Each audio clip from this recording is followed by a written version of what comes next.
Welcome back for this our third part of the video tutorials, and as promised, I'm going to show you how to color this in so you can see how it all comes together.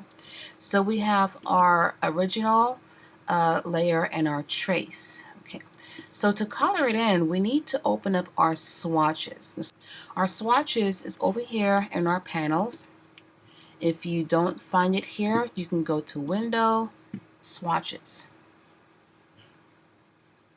and I'm going to pull it off and open it up.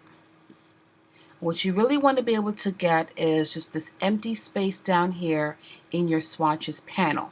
Okay, the next thing we need to do is to sample from the original colors in the cartoon character.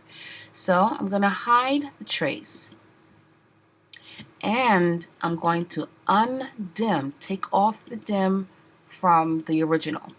That way we have our true original colors. And actually we need to take the lock off too. So take the lock off and take off the dim. Okay, so he has a couple of colors. We have the yellow for his hair, the beige for his skin, the black for his shirt, and the blue for his pants. Those four colors. So there are a couple of ways you can do this. I'll do one way. If I have my eyedropper, the letter I, and I click on the yellow in his hair, notice how it shows up here in my fill and stroke. So I can drag it from my fill and just drop it in my swatches. That's one way to do it. Another way to do it is to sample his skin. And then in my swatches, I can click on New Swatch. There's the skin color. I could name it if I wanted to. Press OK. So whichever way is more comfortable for you, either way you just want to get them into your swatches. I'm going to continue. I'm going to click on his shirt, New Swatch. Click on his pants, New Swatch. So right there we have the four colors for his swatches. You can actually put these in a folder. I'm going to click on the blue, hold down the Shift key, and click on the first one. All four are selected, and I can then click on my new color group. I'll call this Johnny. And now they're in the folder. Now that we have his colors, we can now proceed to color in the trace. So put my swatches and my layers over here. You'll want to put the original and the trace side by side. So while we're on the original layer, I'm going to get my selection tool, the letter V, and I'm just going to move it over so that when I turn on my trace, the original and the trace are side by side. Okay, so now let's start filling them in. Okay, I'm going to click on his arm. When I look at the original, his arm has a black stroke beige fill. So I can come up here and choose. There's the folder. There it is. His shirt is black, so I can take off that stroke and just do a black fill. His pants, the cuffs, and yes, you can select multiple pieces. I'm going to click on that cuff and hold the Shift key, click on the other cuff. Both cuffs are selected because they're going to have the same fill. Go like that. I can click on one shoe and the other shoe, and I can do no stroke but the black fill. Here's his other hand right here. So his hand, the neck, his head, his ear, and the other ear. I'm holding the Shift key to get them all selected because they all have black stroke, beige fill. Okay, so now and then his hair right there. This is the hair. This is just the yellow part. So this has no stroke, but then the yellow. Okay, and same thing here with the sideburns, black stroke, yellow fill. Okay, so we're almost there. Almost there.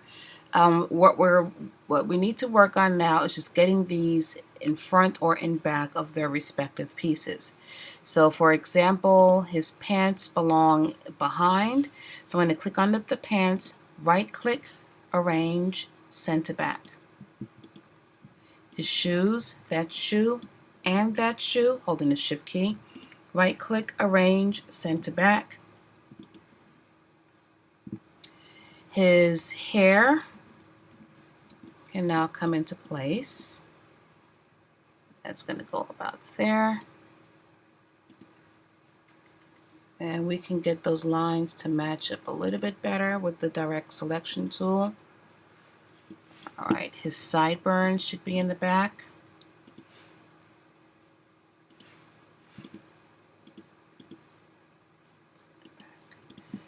Of course, his neck.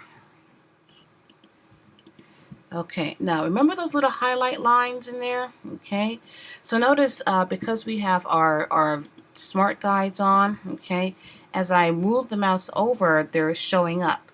All right, so I can easily click on them right there, and that should have a white stroke. We didn't sample the white, but we can get it from here, either a white or like a light gray. It's to your choosing. Okay. If trying to find these lines are kind of difficult, we can go to outline view. Outline view shows you an outline, shows you like a wireframe preview of where all of your paths and lines are. So to go into outline mode, on a Mac you press Command Y, on Windows Control Y. So it shows you all of your lines. So I can grab all of these highlight lines. I'm going to hold the Shift key and get that one and that one, because these should be our white or light gray. You can press Command Y to go back to regular view, and you can see them right there.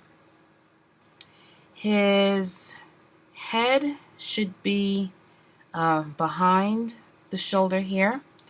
So we're going to take this and do ascend backward. The keyboard shortcut is Command left bracket or Control left bracket if you are on Windows. So I can Command left bracket until right there. It goes behind. And then everything else is just a matter of tweaking it with the direct selection tool.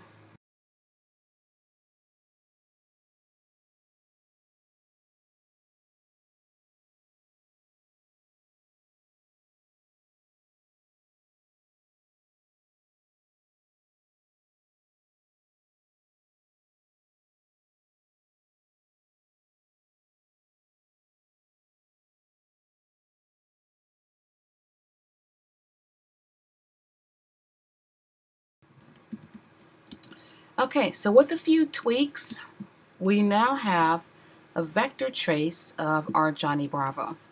I can hide the original, and now we have the vector. The last thing I'm going to do is save it. Do a Command Shift S or File Save As.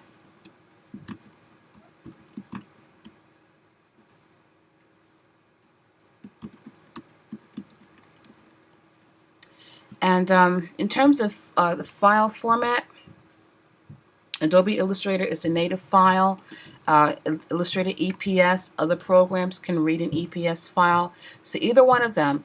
Only thing is, if you choose an AI or an EPS file, it's going to ask you which version to save it as. So if you're working on CS5 at home, you want to save it as a 5. All right. That way, when you bring it to school, the 6 can open up a 5. If you want to kind of avoid all of that, there are times when you can save it as a PDF.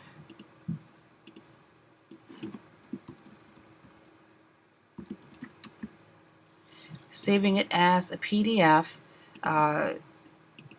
eliminates the need for choosing a version, Illustrator version file. So the PDF is also a great option. Okay, save, and then you're done. So that is it. I hope that this has helped you just go through the thought process of how to trace and color in a vector traced file.